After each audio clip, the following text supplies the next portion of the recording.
Physics में भी बाबर ओबर है सब। चलिए,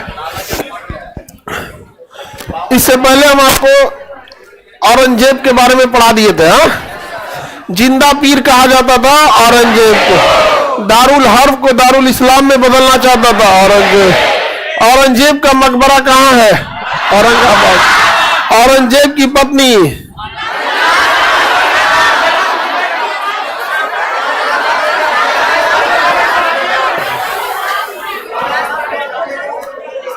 लाल जैकेट काला टोपी।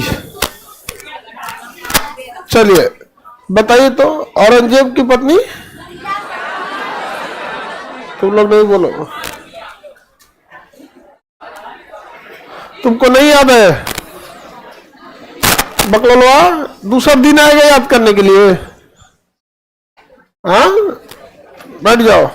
कुछ विद्यार्थियों को लगता है कि पहले पढ़ लेते हैं, एक समय आएगा रिवीजन करने के लिए, सब फेल होगा, सब का सब खाली हाथ जाएगा सब। आपको जो टॉपिक अगर आप पढ़ लिए हैं, आपको बताया जा चुका है, उसको अगर आपको दोबारा पढ़ना पड़ रहा है, फिर आप समझिएगा कि आप उन्हीं विद्यार्थियों की फौज में से हैं जो युद्ध खत्म होने के बाद लौट जाते हैं।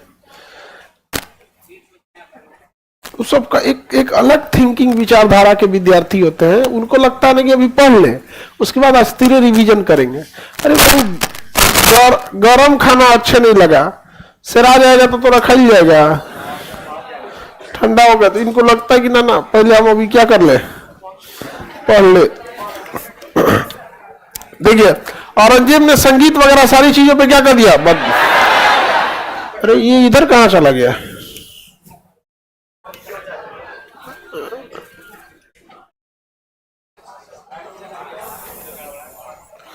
हमको लगा उतना दूर कैसे चल जाएगा। औरंगजेब ने एक मोहत्सिब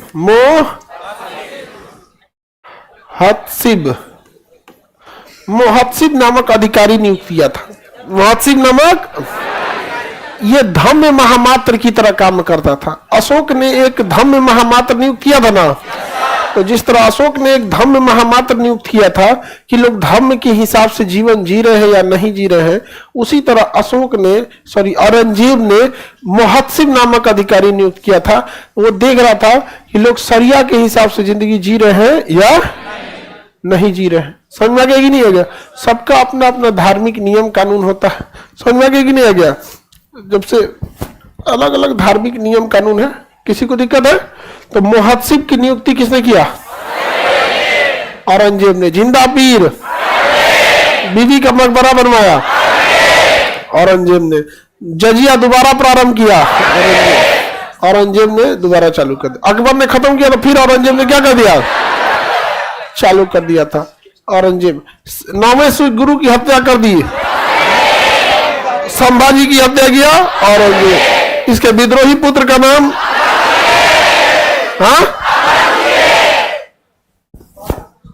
औरंगजेब। औरंगजेब के बाद औरंगजेब की मृत्यु हो जाती है 1707 में। स्वाभाविक मृत्यु से औरंगजेब की मृत्यु होती है 1760 में। औरंगजेब के मृत्यु के बाद मुगल वंश अपनी पतन की ओर बहुत तेजी से जाता है। मुगल वंश में दो काल होता है, एक जब बाबर आता है 1526 में, और जब तक औरंगजेब रहता है 1707 तक। इस काल को उन्नति का काल कहते हैं। इसमें जितने राजा आए सब शक्तिशाली राजा आए सब।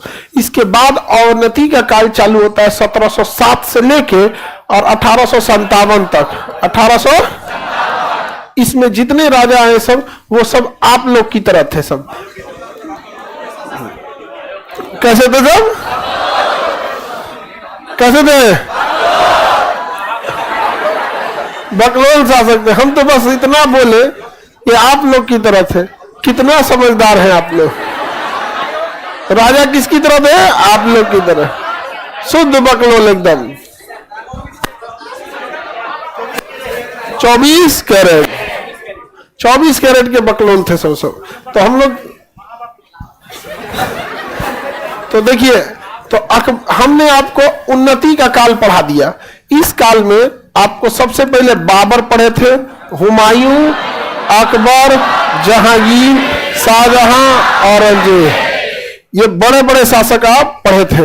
बाबर के बारे में देखिए, 4 ठो लड़ाई लड़ा था, खानवा के युद्ध में जिहाद शब्द का प्रयोग किया था, कलंदर की उपाधि धारण किया था, 4 बाग शैली का जनक कहा जाता था, तुजू के बाबरी आत्मकथा लिखा था। हुमायूं को देखते हैं तो इसका निष्कासित जीवन जिया था, वापस एंट्री मारा था मच्छीवाड़ा और सरहिंद की युद्ध में। अकबर का तो पूरा एक हिस्ट्री का हिस्सा ही है, अकबर बड़ा हो जाता है इसमें। अब हम लोग देखते हैं अवनति का कार्यकाल। अवनति का काल जब औरंगजेब की मृत्यु हो जाती है तब। औरंगजेब की मृत्यु के बाद कोई भी योग्य शासक नहीं आता। औरंगजेब के बाद आता है बहादुर शाह। बहादुर शाह, बहादुर शाह ये बुढ़ौती में शासक बना था। जब ये 63 साल का हो गया था, बुढ़ा हो गया एकदम, तब ये जाके क्या बना, शासक बना। और इसकी हिम्मत नहीं हुई थी ना कि औरंगजेब के खिलाफ विद्रोह कर सके, वरना औरंगजेब इन्हों के आंख में भाला घोप देता, नहीं घोप देता, मोतियाबिंद का ऑपरेशन करके रख देता। औरंगजेब बहुत खतरनाक था, अपने बेटे को मार दिया। तो ये बुढ़ौती में शासक बना था। इतिहासकारों का कहना है कि यह अंतिम शासक था जिसके बारे में आप कुछ अच्छा कह सकते थे। इसके बाद तो जो आए सब विशुद्ध बकलोल आए, सब विशुद्ध बकलोल आया सब। समझ में कि नहीं? क्या किसी को दिक्कत?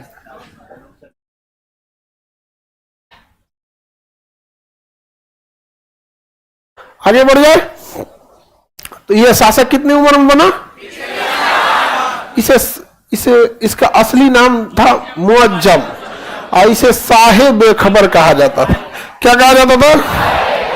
कितने साल की उम्र में शासक बना? इसका असली नाम मुअज्जम, असली नाम मुअज्जम। और इसे क्या कहा जाता? शाहे बेखबर, शाहे बेखबर, बेखबर, शाहे बेखबर, असली नाम। यह अंतिम बादशाह था जिसके बारे में कुछ अच्छा कहा जा सकता है, कुछ अच्छा कहा जा सकता है, क्योंकि इसके बाद तो जो आया सब शुद्ध बकलोल आया सब। मुअज्जम का है। इसे साहेब बेखबर इसलिए कहा जाता था कि औरंगजेब से इसके डर इतना लगता था कि जब औरंगजेब शासन कर रहा था तो बेचारा ये भी नहीं पूछता था कि दक्कन हमारा है, गोंडवाना हमारा है, पूर्वोत्तर हमारा है, कब कौन बात खराब लग जाएगा औरंगजेब को और इसको भी निपटा देगा, आंख का ऑपरेशन करेगा, मोतियाबिंद सही करके भेज देगा। इसलिए इसको अपने साम्राज्य के बारे में पता ही नहीं था। जैसे कई बार क्या होता है कि महिला, आप लड़की लोग जैसे खेत वगैरह में जब होते हैं तो लड़के जाते हैं सब, अमूमन ज्यादा जाते हैं सब काम करने खेती में, कटिया बुआई वगैरह में, तो इनको पूरा आइडिया है कौन खेत कहां तक है, कौन मर रहा है, कौन से मेड़ जा रहा है, किधर से पानी लेना है, केकरा से विवाद है। आप लोग को उतना आइडिया रहता है? मतलब जो पिताजी के साथ खेत में सहयोग करने, काम कराने गए होंगे उनको आइडिया होगा, लेकिन सबको रहता है? नहीं रहता है। तो साहेब बेखबरनी,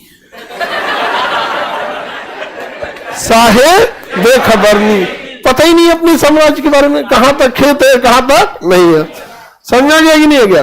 तो इसको भी कोई आइडिया ही नहीं था, इसलिए इसे क्या कहा जाता है? साहेब बेखबर। असली नाम, असली नाम मुअज्जम। इसके बाद आएगा जहांदार शाह।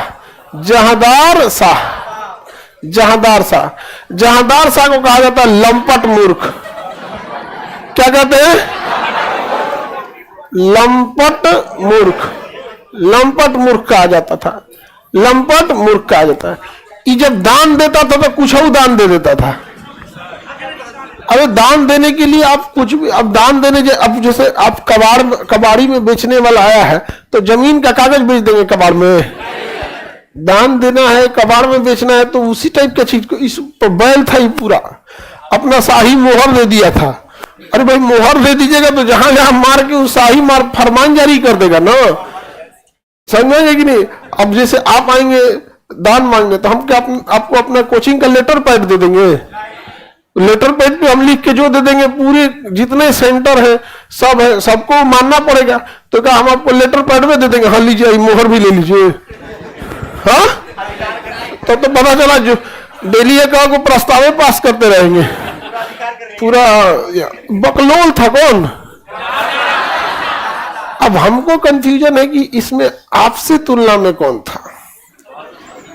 कभी कभी दो दो गुण एक जैसे बहुत करीब आ जाते हैं। बताओ, लंपट मूर्ख किसे कहा जाता है? ज्यादा ईश्वर दान देने बैठता तो कुछ दान दे देता था। इसने एक सुधारात्मक कार्रवाई भी किया था। इसके समय कुछ राजस्व वगैरह में वित्तीय व्यवस्था में सुधार का काम भी किया था। इसने वित्तीय व्यवस्था में सुधार का काम भी किया था। किसने? जहांदार साहब। लंपट मूर्ख कहा जाता था। दान क्या देता था? बहुत ज्यादा देता था। वित्तीय व्यवस्था में सुधार के लिए इसने एक नई नीति लाई, इजारा व्यवस्था। कौन सा?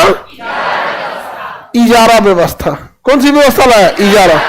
इजारा व्यवस्था आज भी लागू है। इजारा व्यवस्था आज भी लागू है। हालांकि मुगलों के बाद इस व्यवस्था को सबसे ज्यादा बंगाल के नवाबों ने माना था, लेकिन इजारा व्यवस्था आज भी लागू है। ठेकेदारी व्यवस्था, जैसे सरकार कोई भी काम करती है ना, तब उसको ठेकेदारी दे देती है। जैसे लाल किला ठेकेदारी पे दे दिया गया, नहीं समझे? अभी देखिए, मेट्रो स्टेशन, मेट्रो हो गया, रेलवे स्टेशन हो गया, प्राइवेट को दे दिया जा रहा है ना ठेकेदारी पे। तो उसने क्या कहा कि देखो भैया, हमको ये सबसे मतलब नहीं है, मनसबदारी वगैरह इतना हम झमेला नहीं देखेंगे। ये पटना है, पटना से हमको टैक्स चाहिए, सपोज कीजिए 20 करोड़। 20 करोड़ उस समय, अभी बिहार से सपोज कीजिए कि पूरे बिहार से उसको चाहिए था टैक्स 20 करोड़। कहा कि कौन है जो हमको 20 करोड़ टैक्स वसूल के देगा? जो ठेकेदार बोल दिया कि हम वसूल के दे देंगे, कहेगा लाओ अभी ये लाओ, एडवांस लाओ 20 करोड़, एडवांस लाओ, अब तुम वसूलते रहो। अब वही सब आके ठेकेदार और जमींदार अत्याचार करते थे सब भारत में। समझ आ गया कि नहीं आ गया? अंग्रेजों ने भी यही किया था, इजारा व्यवस्था ही ला दिया, ठेकेदारी व्यवस्था दे दिया। कहा कि कौन है जमींदारी, उस ठेकेदार को क्या कहा गया? जमींदार कहा गया कि टैक्स वसूल के तो हमको कोई मतलब नहीं, तुम कितना पीट रहे हो कितना नहीं पीट रहे हो। तो इजारा व्यवस्था किसने लागू किया? हाँ, यानी कोई व्यवस्था ठेका पे दे देना क्या कहलाता है? इजारा व्यवस्था। कौन व्यवस्था? इजारा व्यवस्था। किसी को दिक्कत है इजारा व्यवस्था में? ठेकेदारी व्यवस्था को क्या कहा गया?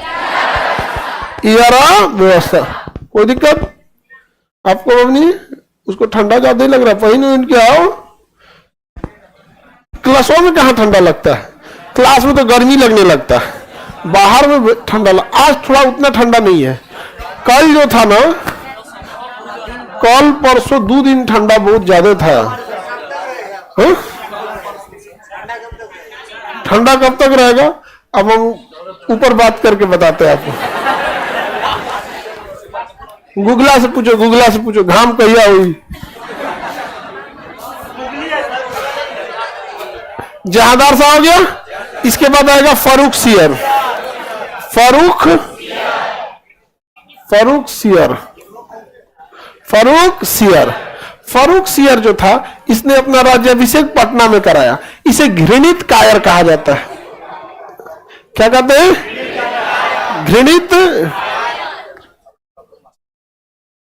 घृणित कायर कहा जाता है। घृणित कायर, क्योंकि इसने जहांदार शाह की हत्या करा दिया। राजा बनने के लिए जहांदार शाह की क्या करा दिया? हत्या करा दिया।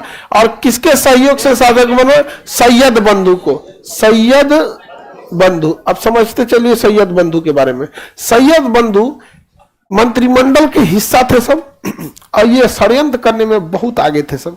ये किसी भी राजा के खिलाफ षड्यंत्र करते थे। 3-3 राजाओं को मरवा दिए थे सभी सब। इसलिए इसे राजा का निर्माता कहा जाता है, सैयद बंधुओं को, कि अपने षड्यंत्र से किसी राजा को मरवा के किसी नए राजा को बैठाने की क्षमता सैयद बंधुओं में बहुत अच्छा था। राजा को नृप कहा जाता है हिंदी में। नृप क्या कहता है? नृप। समझ गया? नृप।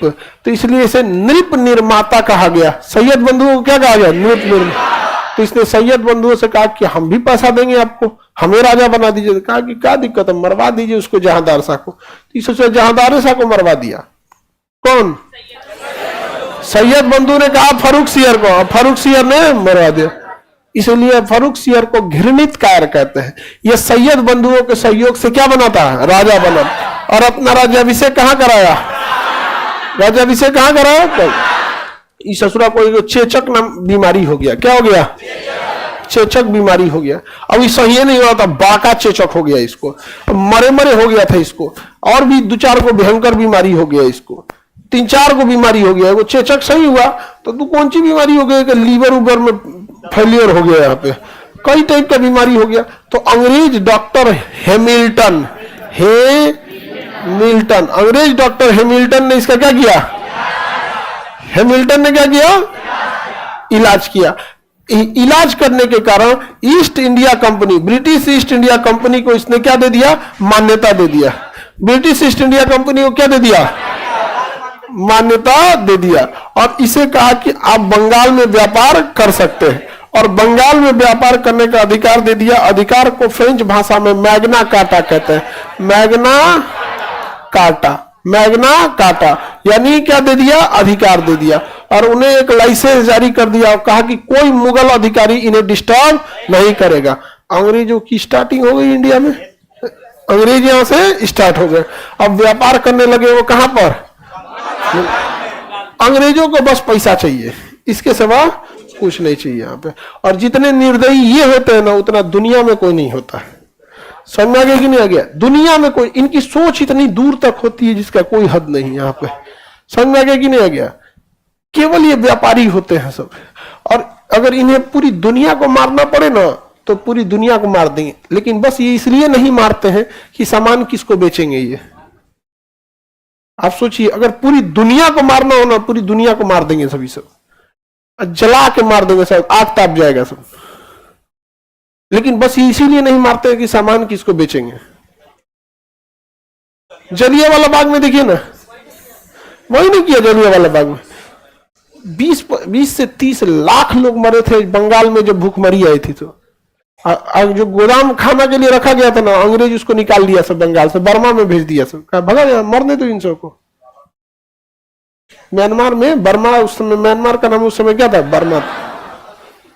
तो ये सब किसी को मार डालेगा सब, इन सब से सावधान रहना चाहिए। यहाँ पे किसी को मार देगा सब, कुछ भी नहीं इनके आगे। मानवता वनवता सब नॉर्मल काम है। परमाणु बम गिरा दिया, उसमें मानवता की बातें नहीं कर रहा है। इनको मानवता दिखे कहाँ, जब इनके लोग मारे जाएंगे। जैसे यूक्रेन में, इनको मानवता कब दिखेगा, यूक्रेन में। ये जब मराएगा सब ना, तो इन लोग को क्या दिखेगा, मानवता। बाकी दुनिया मरे कोई दिक्कत नहीं। इक्को का बात सुने, इक्को अंग्रेज का, कि किसी से पूछे कि गाजा में 20,000 से ज्यादा बच्चे मर गए सब, इसमें फिलिस्तीन में, छोटा पासा नहीं। इनको दिक्कत किस चीज का है, यूक्रेन का। जबकि यूक्रेन एक शुद्ध वार है, ये इधर से मार रहा है, वो उधर से मार। जबकि फिलिस्तीन के पास कोई आर्मी ही नहीं है, उसके पास आर्मी है नहीं है, आर्मी यहाँ पे। लेकिन कभी जयशंकर यूक्रेन में मार हुआ तो जयशंकर साहब को रोक के पूछ रहा था। समझ में ही नहीं आ गया। तो ये लोग कभी भरोसा नहीं करना चाहिए, इनको बस चले तो किसी को मार डालेंगे सब। यहाँ पे किसी को अवार्ड दे देगा सब, ये सबसे सुंदर है, साल भर उनसे साबुन तेल यही सब क्रीम पाउडर बेचवाएगा, कहेगा कि फिर अगले साल की और के दो, हाँ इसको दे दो यहाँ पे, फिर अब हाँ अब आप साबुन बेचिए।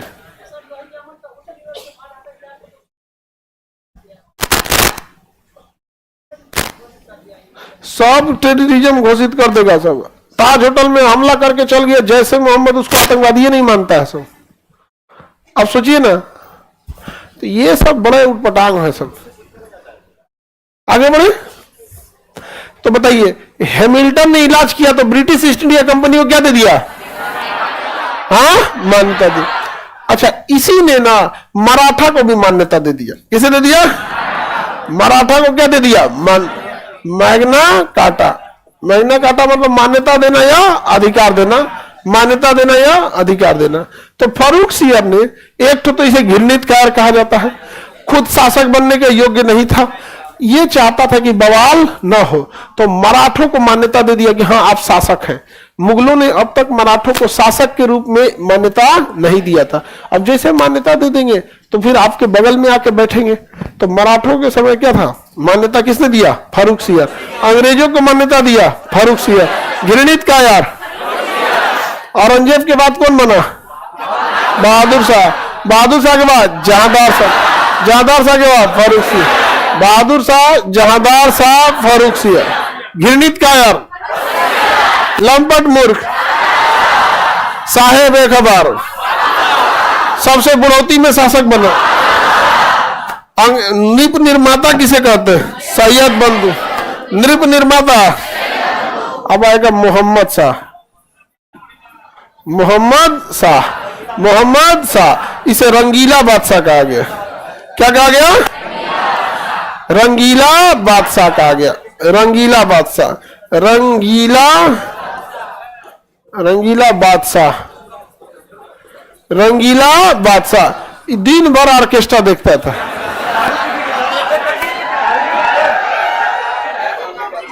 आगे बढ़े। ये बैल था और दिन भर क्या देखता था? ऑर्केस्ट्रा देखता रहता, इसलिए इसे रंगीला बादशाह कहा गया।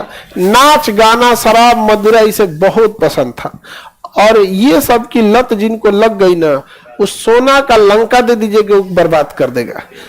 ये सब लत किसी में नहीं लगना चाहिए। अगर कम एज में अगर शक्ति और पैसा दोनों आ जाए तो उसका मिसयूज बहुत होता है। ये तभी आना चाहिए जब मैच्योरिटी होती है। तब मैच्योरिटी अगर हो गई, आप मैच्योर है, तब आपके पास पैसा आए तो भी दिक्कत नहीं है और शक्ति आए तो भी दिक्कत नहीं है। और आप लोग अभी मैच्योर नहीं है। अगर घर से आपके अकाउंट में 50,000 रुपया आ जाएगा ना, आपका स्वभाव बदल जाएगा। अकाउंट में आ जाएगा कि बाबू इस बार तुमको 50,000 खर्चा करना है, तो आपका रंग बदल जाएगा। समझा गया कि नहीं गया? 50,000 में, और पिछवा वाला जो है उसे तो 10,000 में बदल जाएगा। लक्षण दिख रहा वो सरकारी स्कूल टाइप वाला भाई छोड़ के आया। तो इसके समय क्या था? राजा का बेटा जब कोई संघर्ष नहीं करेगा, कोई युद्ध नहीं करेगा, तो उसको किसी चीज का डर नहीं रहेगा। जो हुमायूं हो गया, अकबर हो गया, जहांगीर हो गया, सारे इन सब के समय इतना मारे होता था ना, तो इन सबको लगता था कि कोई ये कभी भी ना, मतलब जैसे आप ही को कह दिया जाए कि आपको ना कल लड़ाई पे जाना, एक हफ्ते बाद आपको युद्ध पे जाना है, और कोई ठीक नहीं है आप जीत पाएंगे कि नहीं जीत पाएंगे, चाइना से युद्ध, और इस एक हफ्ते में आपको कहा जाए जो खाने के लिए मन है बोलिए, आपको ऑर्डर किया जाता, खा पाएंगे आप? क्योंकि पता होता है कि युद्ध में मारे जाएंगे हम, अजी अच्छे नहीं लगेगा। तो ये जो बाकी राजा थे सब ना, उनको युद्ध वगैरह में जाना था, इतना वर्क प्रेशर रहता था कि कुछ अच्छा नहीं लगता था। इन गधों को केवल साम्राज्य शासन करना था, दिन भर ऑर्केस्ट्रा देखते रहता था। अब इतना बैल था ये, इसके समय इसका साम्राज्य बिखराव चालू हो गया। बंगाल के नवाब ने बंगाल तोड़ दिया, मुर्शिद कुली खान ने बंगाल तोड़ लिया, सादत खान ने बंगाल अवध तोड़ दिया। सादत खान ने क्या तोड़ दिया? सादतुल्ला जो थे वो अपना साम्राज्य अलग कर दिए। यहाँ पे ये हैदराबाद में निजाम ने अपना साम्राज्य अलग कर लिया। तो मोहम्मद शाह के समय साम्राज्य का विस्तार तेजी से होने लगा।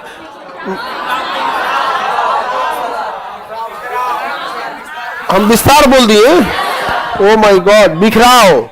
साम्राज्य क्या हो गया? विघटन होने लगा। साम्राज्य क्या हो गया? बिखराव। बिखराव क्या चालू हो गया? बिखराव तेजी से चालू हुआ, और उससे भी इसको कोई फर्क नहीं पड़ रहा। ऑर्केस्ट्रा दिख रहा है, नहीं समझे? बड़ा उटपटांग लगता है कि 100-50 आदमी मिलके किसी महिला के मजबूरी का तमाशा देखते हैं सर ऑर्केस्ट्रा में। तमाशा ही तो इसको पेट पालने के लिए नाच रही है वहां पे। उटपटा चीज है यहाँ पे। और न तो लोग मतलब उसको लगता है कि बहुत शान वाला काम किए। तो अब भारत है यहाँ पर। एक शायर ने कहा था कि जलते घर को देखने वाले, जलते जब घर बन रहा था ना, तो कुछ लोग जलते घर को देखते हैं। जलते घर को देखने वालों, फूस का छप्पर आपका है, आपके पीछे तेज हवा है, आगे मुकद्दर आपका है। तो जब घर जलता है ना, तो उसके लपेट में बहुत लोग आ जाते हैं। तो चुपचाप रहिए, उसकी तबाही पे आप चुप रहेंगे, आपकी तबाही पे दूसरा चुप रहेगा। आपकी बारी आज आई है, उसकी बारी कल आएगी, तो सबका बारी आएगा। लेकिन इंसान को अंदर इंसानियत जरूर होना चाहिए। आगे बढ़े तो रंगीला बादशाह था, और इसके समय मुगल साम्राज्य का विस्तार चालू हुआ। ओहो, बिखराव, विघटन चालू हो गया, विस्तार बोल दिया। हाँ, बिखराव चालू हुआ, विस्तार नहीं। और जब बिखराव जब चालू होता है ना कोई लूटने चल आता है। ईरान से एक शासक आ गया, नादिर शाह। ईरान का नेपोलियन कहा जाता है नादिर शाह। ईरान से चला आया कौन? नादिर शाह। और नादिर शाह ने आके इसके ऊपर आक्रमण कर दिया 1737 में। नादिर शाह ने क्या कर दिया? 1737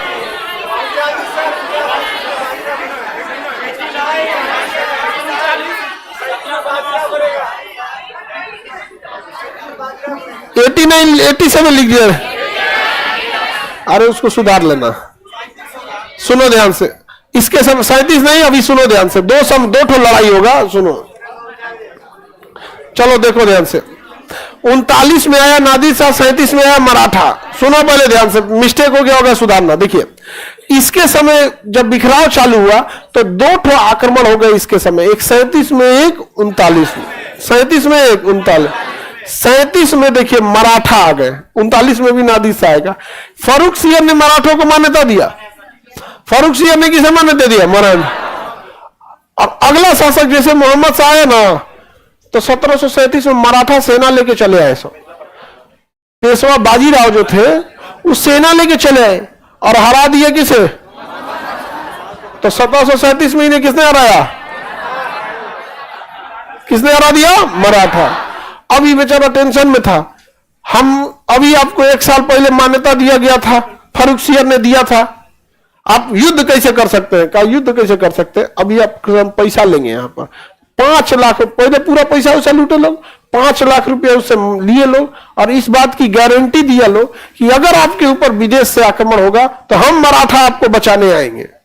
देखिए ई बकलवा को पैसा दे दिया मराठों को, कहा कि हर साल भिजवाएंगे आपको पैसा, लेकिन विदेशी आक्रमण के समय आप हमको बचाने आएंगे। सोचिए ये वही मुगल बादशाह है ना जिसमें बाबर, अकबर, औरंगजेब, शाहजहां हुआ करते थे। और ये वही मुगल बादशाह है जिन्हें मराठों ने आके महाराष्ट्र से आके दिल्ली पे आक्रमण कर दिए, महज 500 घुड़सवार लेके। जब युद्ध हो रहा था तो नाच रहा था, तो उसको मोहम्मद साहब उसको समझाया सब, राजा साहब युद्ध हो गया, अतन सा नाच बचल है, अब तो अतन सा देख लेते, नाचो चंपा भाई। समझा क्या कि नहीं गया? बाबू पड़ोसी वाला उधर कौन बैठा है? चिन्हित करो कि किधर बैठा था? उधर है।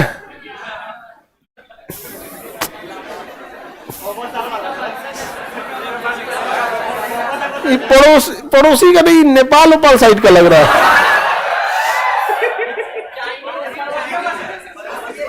कौन चिल्ला रहा था बाबू? एरिया चिन्हित करो, एरिया से उधर था। हाँ वही था क्या? चाचा वाला था। तो तुम लोग परिचय काहे दे देते हो आके अपना? चलिए आगे बढ़े। तो नाच सुन रहा था। अब मराठों ने आके इसे महज 500 घुड़सवार लेके मराठों ने किसे हरा दिया? मोहम्मद। हार गया तो कहा कि हम लोग कैसे हार गए? कैसे हार गए? तो सेनापति कहा कि और नाच देखो, हार गए कैसे यहाँ पे? कहा कि बहुत गड़बड़ बात है, तुमसे तो मजबूत ये मराठा है सब। तो मराठों ने कहा कि अगर हमको 5 लाख रुपया दीजिएगा ना तो हम आपकी मदद भी करने आएंगे। तो उसको 5 लाख रुपया भी दिया मराठों को। मराठों की एक सबसे बड़ी कमजोरी थी, उनके पास अर्थव्यवस्था अच्छी नहीं थी, वो पैसे की कमी थी मराठों के पास बहुत ज्यादा। तो मराठों को पैसा दिया और कहा कि अगली बार अगर कभी हमारे ऊपर आक्रमण हुआ तो आप जरूर आइएगा हमको बचाने के लिए। बताइए एक राजा का लक्षण है?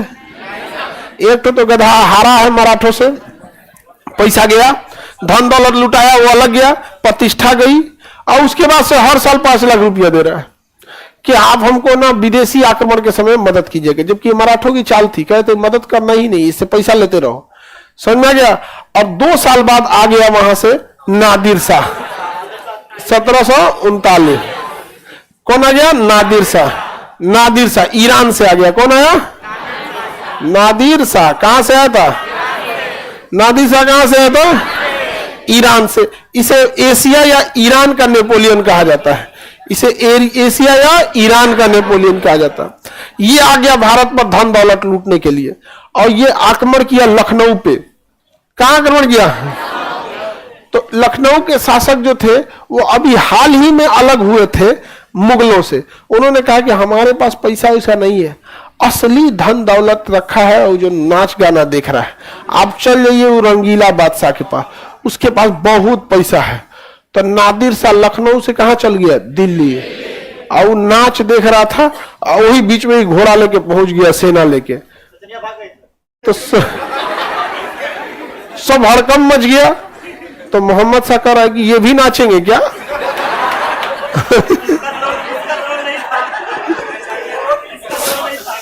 तब बेचारा नादिर शाह आया, लाल किला में घुस के जो मार काट चालू किया ना, तो भाग गया सिंहासन छोड़ के। कहा कि हम भाग जाते हैं कहीं चांदनी चौक में, कहीं भाग गया, हमको कोनो गली उली में घुसा दो। यहाँ पे डरे भाग गया कौन?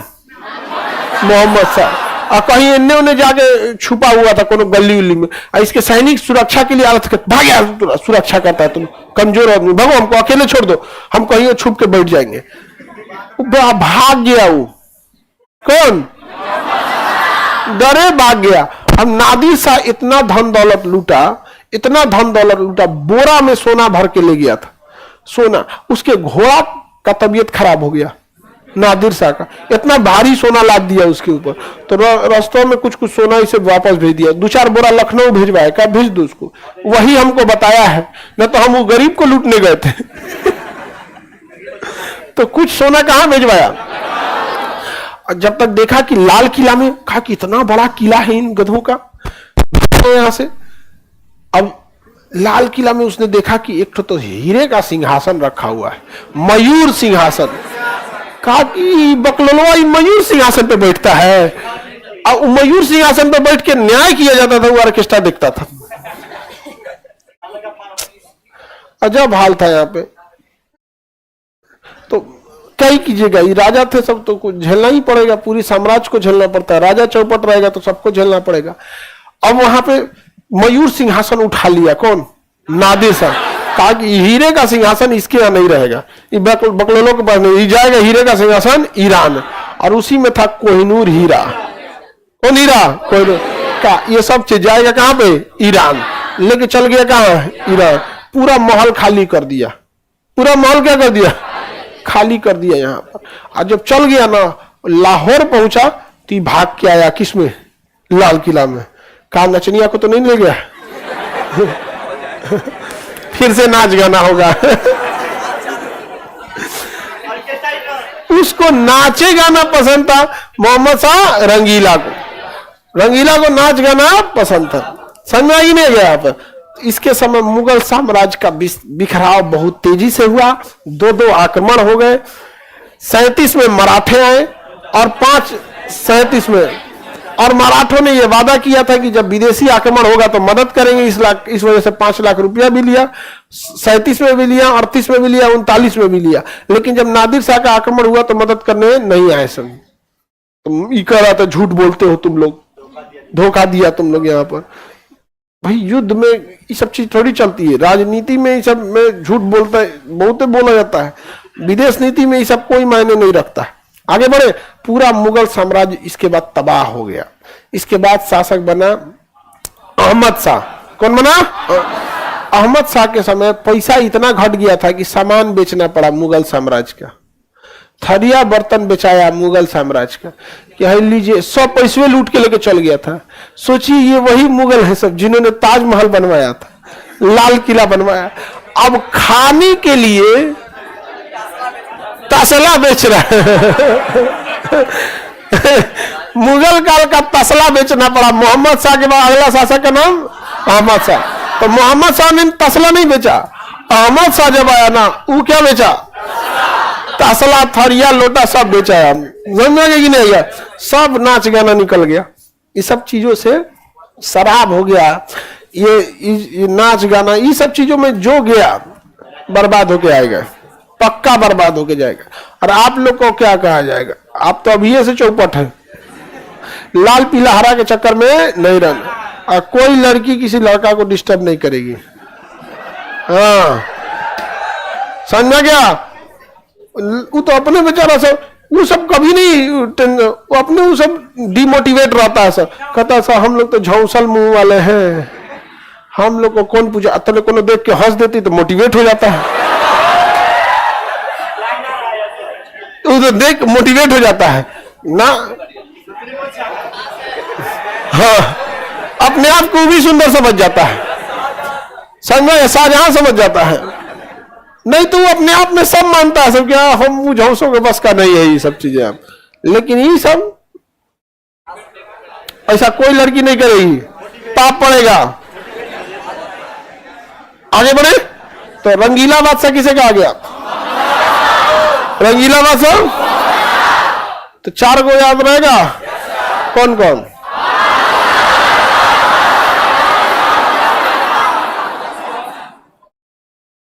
बहादुर साहब,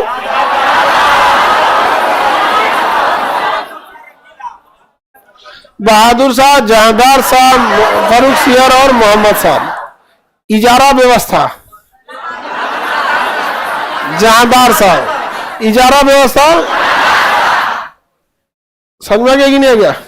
कल 26 जनवरी है तो कल के दिन क्लास नहीं चल सकता, समझ में आ गया कि नहीं आ गया? तो 26 जनवरी आप लोग का क्लास चूंकि ऑफ रहेगा, तो कल तो फ्राइडे है ना, तो 26 जनवरी को क्लास वगैरह नहीं चलते। मिठाई आप लोग जितना मन लेते आइएगा, मना कहाँ किए।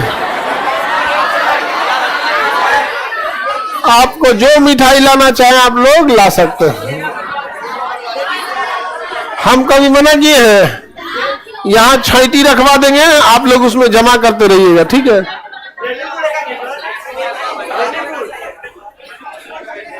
गर्ल्स लोग जो आप मिठाई लाइएगा वो इस गेट से जमा होगा।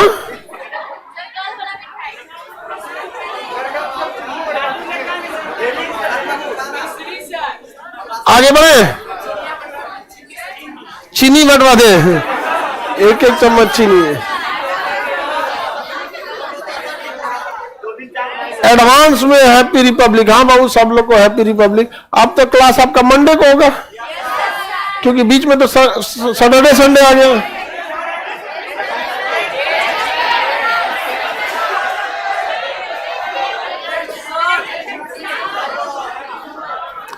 सैटरडे के करंट अफेयर का क्लास होगा, संडे के दिन टेस्ट वाला बैच होगा। सैटरडे का अभी क्या बोले,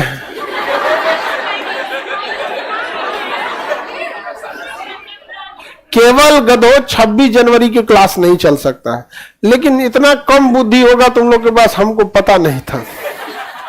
सच बोलते हैं, नहीं तो तुम लोग को भी एक उपाधि हम देते अपनी ओर से। समझ आ गया कि नहीं आ गया? लंपट मूर्ख।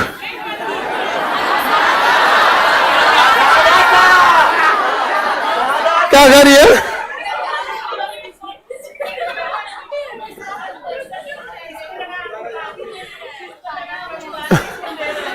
देखो, हम क्वेश्चन पूछे ना, लंपट मूर्ख तो करिए, हमको ये उपाधि नहीं चाहिए। हम क्वेश्चन ना पूछे, तथास्तु।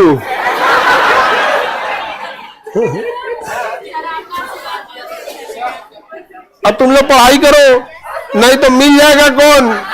लंपट मूर्ख। अरे मोहम्मद साजिशन किसी को ना मिले बाबू। देखिए, ये सब चीजें कभी किसी को बर्दाश्त नहीं होगी, चाहे किसी महिला को या किसी पुरुष को, कभी ये चीजें नहीं बर्दाश्त हो सकती है। यहाँ पे आपको कैसे, सपोज कीजिए अब किसी महिला को उसका हस्बैंड ऐसा मोहम्मद साजिशन हो जाए, अरे लंपट मूर्ख रहेगा, उसको चलेगा। समझ गया कि नहीं गया? वही चाहिए ही।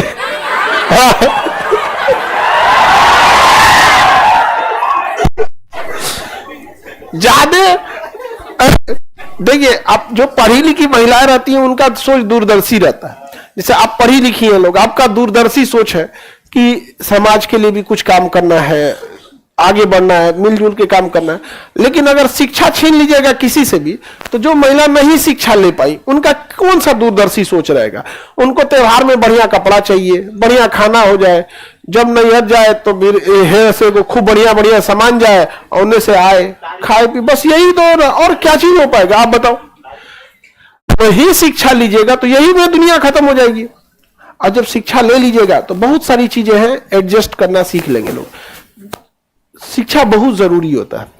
नहीं तो पुरुषों ने सबसे पहले क्या किया पता है, महिलाओं को कंट्रोल करने के लिए ना सबसे पहले शिक्षा नहीं छीना, कम शिक्षा की उम्र में ब्याह करा दिया। डायरेक्ट शिक्षा कैसे छीन सकते हो, खाली बैठल रहेगी तो कहेगी हम लोग पढ़ना है, तो कम उम्र में उनसे क्या करा दिया, ब्याह कर दे। अब जब कम उम्र में ब्याह करा दिया तो फिर जब उनको पढ़ाई लिखाई घर गृहस्थी में लग गए लोग यहाँ पर। अब पढ़ाई लिखाई खराबी है, कितना पढ़ने में तेज हो, 1 साल छूट गया ना फिर मने नहीं लगेगा। सर 1739 में नादिर शाह आया तो मराठा भी तो सर लूट सकता था। मराठा लूटा, लेकिन मराठों के पास उतनी बड़ी सेना नहीं थी जितना नादिर शाह के पास था। अब आगे का